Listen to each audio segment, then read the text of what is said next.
నేను మీలాంటి ఒక మనిషిని. నేను దేవుణ్ణి కాదు, ఒక నటుడిని మాత్రమే. మీరు నన్ను ఆరాధించకండి. నేను ఒక మనిషిని మాత్రమే.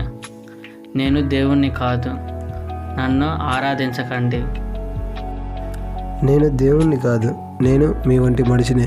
నేను ఒక నటుడిని, నన్ను ఆరాధించకండి. నా బొమ్మలకి మొక్కొద్దు. Praise the lord. చూశారు కదా ఫ్రెండ్స్, వాళ్ళు ఎవరు దేవుళ్ళు కాదు. వాళ్ళు దేవుని సినిమాలో ఒక పాత్ర వాళ్ళే ఉపయోగించబడ్డారు. వాళ్ళందరూ నటులే. కాబట్టి మనం వాళ్ళ ఫోటోల్ని మనం ఆరాధించకూడదు. అనేక మంది ఇప్పుడు సెల్ ఫోన్లో వాల్ పేపర్ లాగా ఇంటి ముందు వాళ్ళ ఫోటోలు పెట్టుకొని వాళ్ళే దేవుడు అన్నట్లు పూజిస్తున్నారు. అలా చేయకూడదు.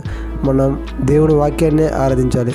యోహాను సువార్త 1వ అధ్యాయం 1వ వచనంలో దేవుడు వాక్యమై ఉన్నట్టు మనం దేవుడిని ఆరాధించాలి. చూసి వెళ్ళిపోయే వాళ్ళుగా కాకుండా ఈ వీడియోని అందరికి షేర్ చేయండి.